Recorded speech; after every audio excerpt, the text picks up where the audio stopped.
Hey guys, Satish here. Hope you are able to follow chapter 1. Please do subscribe for this channel to get all the tutorials. In this chapter, let's talk about power sources and components that we use in electric or electronic circuits. Please watch chapter 1 before you get into this. I will have a link below in the description. This will be more of a hands-on session. As I explain each of the concepts or components, I will simulate in a software called as Proteus. It is a pretty good simulation software. I will explain how to use the software as we start simulating. Okay, let's start with power sources. So the power sources which we use generally falls into two categories. One is a voltage source and the other is a current source. In a voltage source, what happens is the output voltage will remain constant. In a current source, the output current will remain constant. Okay, let's start off with the voltage source. Okay, in a voltage source, as I mentioned, the voltage will be constant irrespective of the current drawn from it. Let us assume that you draw 1 amps, the voltage source, if it is a 10 volt supply, will remain 10 volts. If you draw 20 amps also, it should remain 10 volts. Okay, now let me simulate a voltage source and show you how it works. Let me open up Proteus. This is the software which I talked about. So I'll give a description or a download link in the description. So this is a demonstration version. So in this version, you can simulate everything, but you will not be able to save. Okay, I'll start a new project. You can give your project name or path. Anyway, you will not be able to save it. So it doesn't matter. Next. What are default value? Do you want to create a PCB layout? We will not get into PCB layout now. For the advanced chapters, I will do a PCB, how to draw a PCB. Okay, firmware. No, we are not going to write any firmware. Firmware means you can write a microcontroller code and simulate it in Proteus. Again, as we get into advanced classes, we will do that also. So schematic, we can finish it. So this is the landing page of the project. Okay, now just let me get into direct simulation. So you will be able to, I'll explain stuff as we go ahead. So let me place a voltage source first, component, or you can come to generator. Let me select a DC source. Okay, DC source, you double click on it, you will get its property. You want AC or DC. Let's start with a DC. I will have a 10 volt supply. Again, as I told you in chapter 1, for current to flow, it should be a closed path. So you need a ground in this case. The ground again here will be 0 voltage. You can go to terminal and go to ground. Okay, now let me put a resistor. I'll use a variable resistor so that I can vary the resistance, thereby varying the current, and show that the voltage remains constant. So I will use a pot. It's a potentiometer, and make sure that this checkbox is clicked so that you will only get components which you can simulate. I'll use this pot active.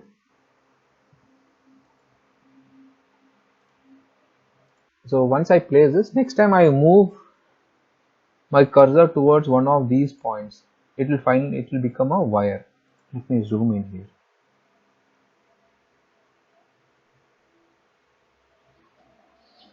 Okay, so let me connect this to this point. So now how this is a variable resistor. So what happens physically is, this is one fixed terminal, this is a fixed terminal. So the resistance from this point to this point is fixed to this value. Let me change it to 100 ohm. So if you're tapping it from the center, you'll only get 50% of the resistance. That will be 50 ohm. So if you go completely to the top side, you will get full 100 ohm resistance. If you come down, you will get 0 ohm resistance. Okay, now there are some probes which you can place here to know the voltage and current. Let me go to probe, voltage. Let me put a voltage probe here. Let me put a probe, current probe here. So I can measure what is the current this resistor is drawing. So clicking on this play button on the bottom left, you can start the simulation. See, now what happens is it has started showing. that voltage here is 10 volt. That is exactly what we have set in our supply, and the current is 0.2 amps. That's because now of the 100 ohm, it is in the exactly middle, so 50 ohm. So Ohm's law, as per Ohm's law, it will be 0.2 amps. So let me increase the resistance. My current is coming down.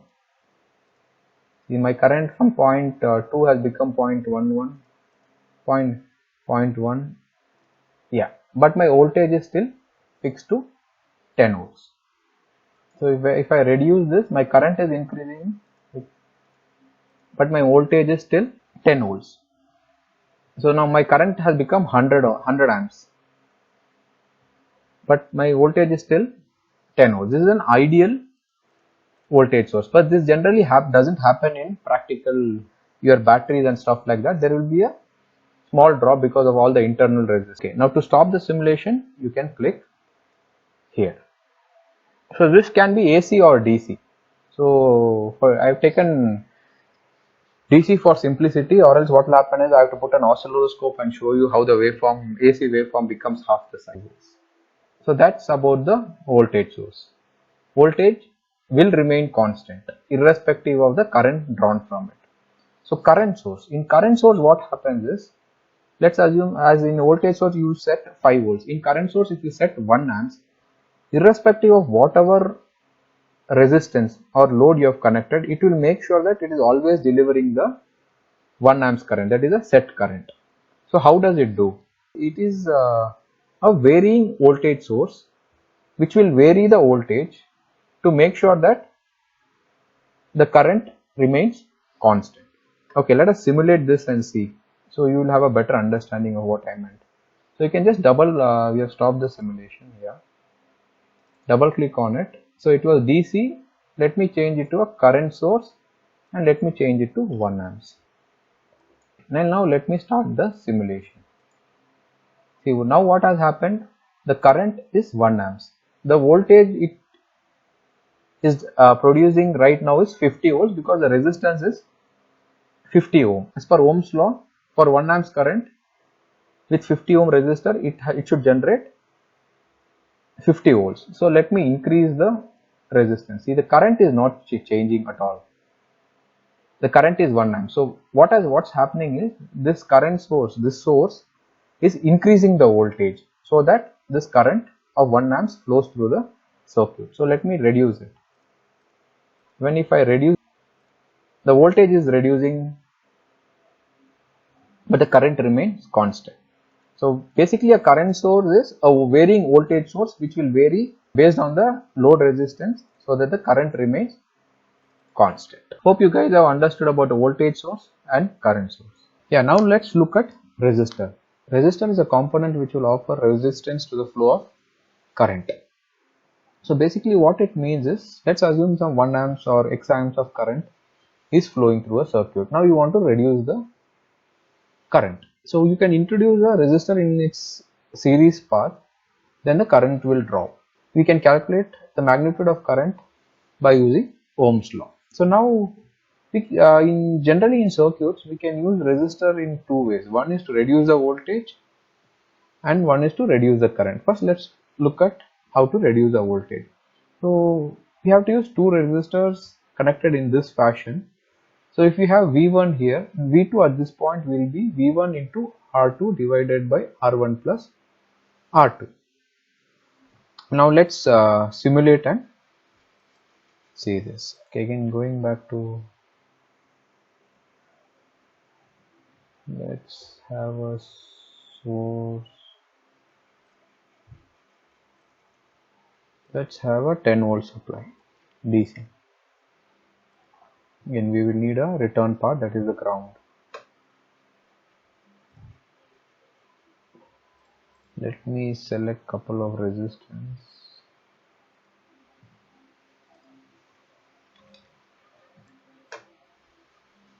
Let's select this generic resistor.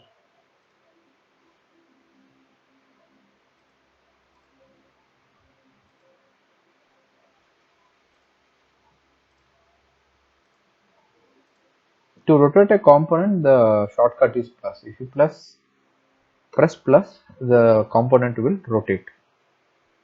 Okay, now let's put a probe.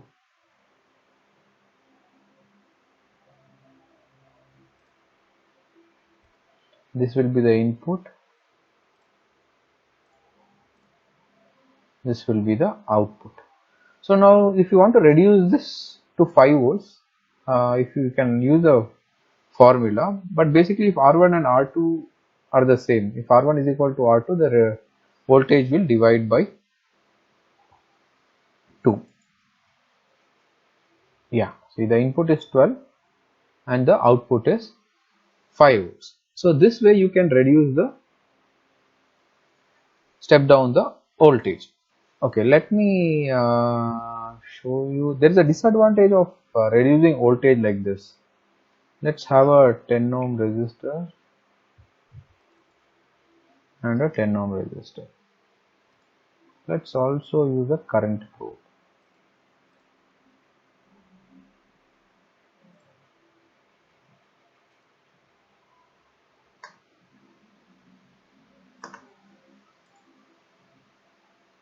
See, the current right now is 0.5 amps and the voltage input is 10 volts, resistor is 10 ohm, 10 ohm, the output is 5 volts. Now from here, this point you can take the load. Yeah, there is a drawback in reducing voltage like this. It has to do with efficiency. Now let's assume R2 is our load and we needed 5 volts. So the power which is the R2 is consuming is I square R, that is the current is 0.5 amps, 0.5 into 0.5 into 10, that is 2.5 watt. But you have to also see that for since if you consider R2 as your load, it is consuming 2.5 watt here, but R1 also is consuming 2.5 watt. So basically you are wasting 2.5 watt in resistor R1. So there is a efficiency issue here. You are wasting half of the power. So that is what happens is in nowadays they don't use this method for higher power. They will go for an SMPS. That's a concept which we will discuss in the later chapter. Suppose your load is in some milliamps, then you can use this. If you go for SMPS for milliamps, it will be very expensive. So for small loads you can use this, or if you want to just get a voltage reference, you can use this because it's very inexpensive. A resistor will cost you like 1 rupee or something. This is how you can reduce voltage using resistors. Now let's see how we can reduce current using resistor. Now let's assume this R2 is the load and we have to, without this R1 there will be some X amount of current flowing through it, that is using Ohm's law we can find out. So now that we have to reduce the current. So what we will do is we will introduce a series resistance R1 to reduce the current. Okay, now let me simulate and show you how this works.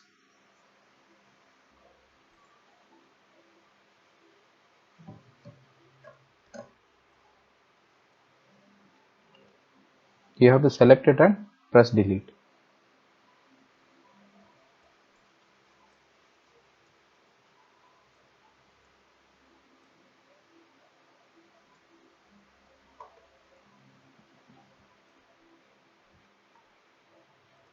Let me place a resistor again, plus to rotate.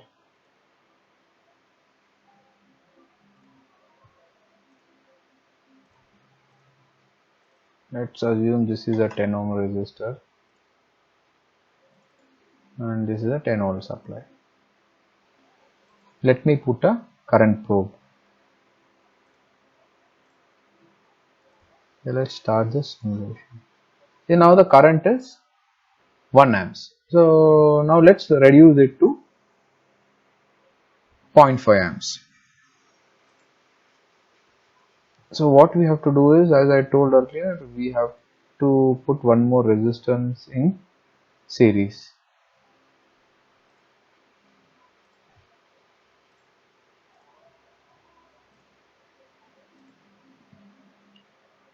Let me use a 1 ohm resistor.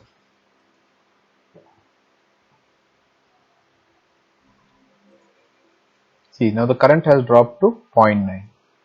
If I want to drop to 0.5, I have to use a 10 ohm resistor. So it has dropped to 0.5. So this way you can reduce the current. And slightly change the slide so you might see some difference from the last one. Yeah, before we finish up the resistor, let's talk about what are the specifications that you have to know before you go and buy a resistor or use a resistor. So the first one is obvious, it's the resistance, what value of resistance you want. The second one is the wattage. Wattage, basically what it means is how much wattage the resistor can handle. Anything more than the rated wattage, the resistor will fail. For example, in our last example where we were stopping and dropping down the voltage, we calculated that about 2.5 watt it was consuming. So if you use a resistor less than 2.5 watt, it will burn and it will blow out. So you have to make sure that you buy a resistor whose wattage is more than what is required in your circuit. Next one is type. Yeah, these are like different types of resistors. So you should know what type of resistor you are using. For general application, we will go with a thin film resistor. So if you are going for current sensing, you will go for wire wound resistor. There are fusible resistors, different kind of resistors. So you have to select one which you will need. One more thing that you will have to know is how to read a data sheet. So datasheet is a technical documentation which a manufacturer will release, where it will tell what is the maximum value, what is the rated value, and some more information like this. So this is a general purpose resistor datasheet. So if you go through that, it will have size, what size it is, then resistance. So this is a general purpose datasheet for all the resistance between 4.9 to 1 ohm. If you go to an IC and all, every IC will have a specific data sheet. Since this is a resistor, for group of resistors, they will have one data sheet. Then is the tolerance. Tolerance is the accuracy. For example, if you buy a 100 ohm resistor, they will guarantee that if it is 1% tolerant, the resistance will be between 99 and 101.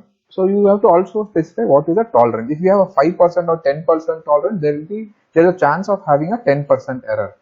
For where you want high accuracy, go for a less tolerance like 1%. Then they would mention like what is a wattage. This is what I was talking about. What wattage can this resistor handle? So you have to make sure that this wattage is more than what is required by your circuit. Then there will be temperature, operating temperature between which it can operate. Then there are a lot of other things which you can get into more detail. You can Google for all these parameters. So I'll just go through the data sheet of all the components that we use so that you get used to going through a data sheet. The next component we'll go through is a diode. I'm taking up a diode before capacitor or inductor is because I will need to use a diode to simulate the operation of a capacitor or an inductor. What does a diode do? Diode allows the current to flow in only one direction. That is, what happens is, if when this is positive and this is negative in an AC source, this anode to cathode, that is P to N junction, will get forward bias and there will be a current flow. When this is negative and this is positive, in the negative half cycle of a sine wave, there won't be any conduction. Okay, let's quickly simulate this and see how a diode operates. And diodes can be used to convert from AC to DC, that is a rectifier, a full wave or a half wave rectifier. Okay, let me open up Proteus. Let me use a voltage source. I'll use sine wave.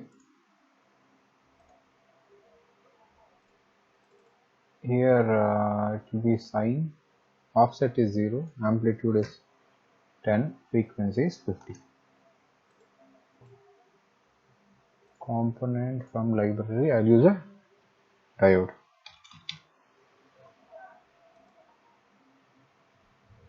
We'll use a generic diode. Let me use a resistor.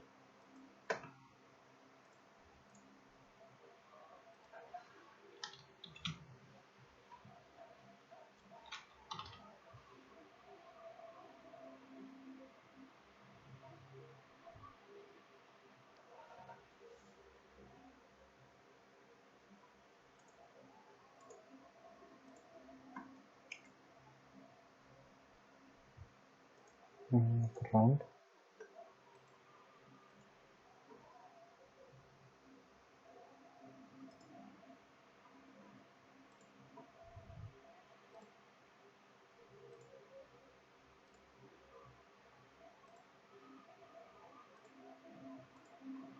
Okay, now I'll use a virtual instrument, oscilloscope.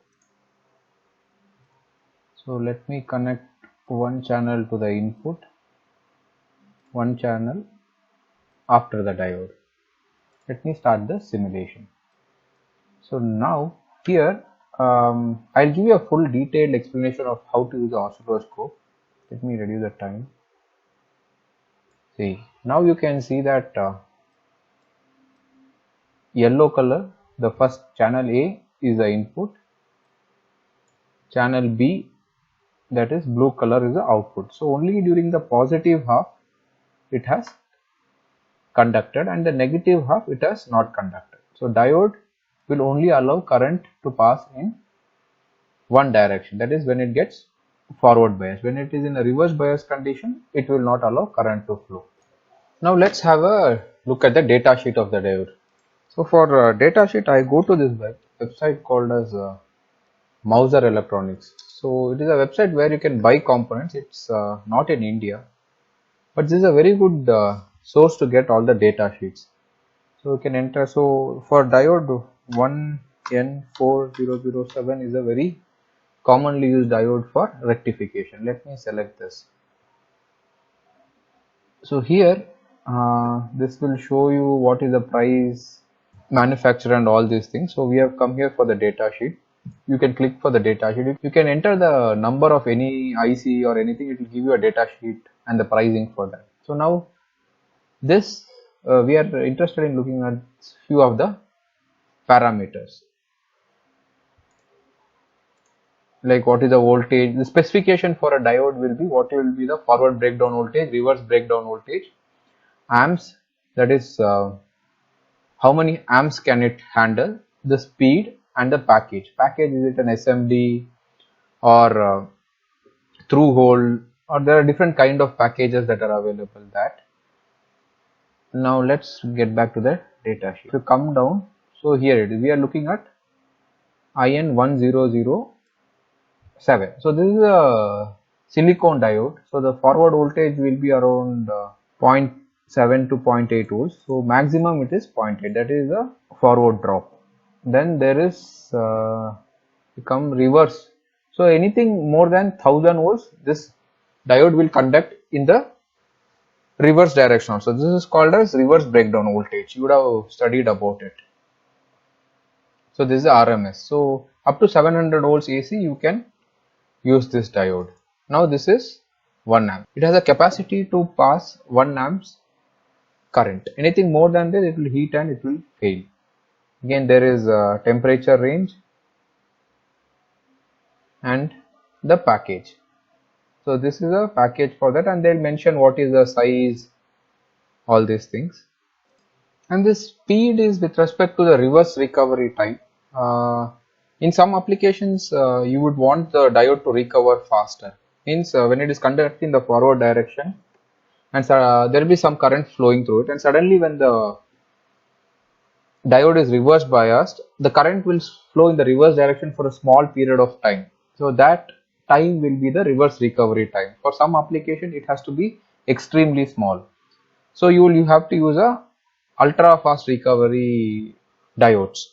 So for our application, we will use a general purpose rectifier diode when we are using as a rectifier. So that's with diode. Now let's get into capacitors.